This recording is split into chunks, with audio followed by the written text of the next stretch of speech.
Hello everyone, this is episode 31 of the Mr. Men book readings.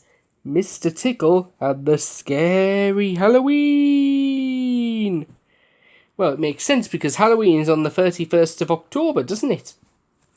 Right, so without further ado, let's begin this spooky tale. There was a time, Mr. Tickle thought to himself, when Halloween was fun. But not anymore. Not since little Miss Scary had moved to town. Now Halloween was downright scary. Scare your pants off, Scary. Last year, little Miss Scary had scared the smile off of Mr. Happy. She had scared the bows off little Miss Giggles. And she had even scared the hat off Mr. Brave. Little Miss Scary had scared everyone. But this year will be different, said Mr. Tickle to himself. Little Miss Scary was very excited about Halloween this year. She had everything ready. As she left her house to go trick-or-treating, she couldn't help chuckling to herself. Oh, what fun she was going to have. She's in for a surprise, isn't she? Her first victim was little Miss Dotty, and the plan was for little Miss Dotty was to creep up behind her and drop a huge plastic spider on her head. But as she sneaked up behind little Miss Dotty, there was something sneaking up behind her. An extraordinarily long thing. An extraordinarily long thing that tickled her. Little Miss Scary burst out laughing. And as you most probably know, it is very difficult to be scary when you are laughing. Hello, little Miss Scary, said little Miss Dotty. I like your spider. Are you going to a Halloween party? Little Miss Scary was so cross that her scary trick hadn't worked. She stomped off without saying a word. Little Miss Scary's next trick was to paint herself with glowing paint and swing from a rope from the branch of the tree.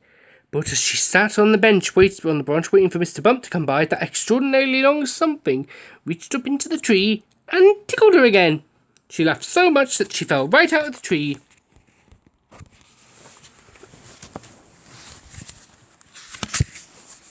Shortly afterwards, Mr. Bump found her swinging upside down.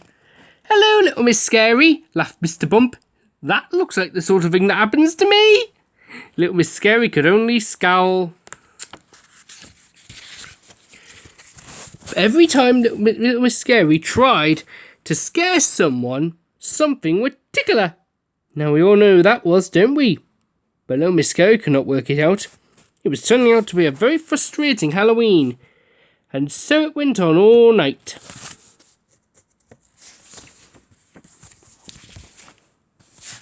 She had planned to cover little Miss Neat in green goo, but she left it so much she spilt it all over herself. She was going to scare Mr. Quiet by creeping up behind him and banging two dustbin lids together, but she laughed so much she fell in one of the bins and got stuck.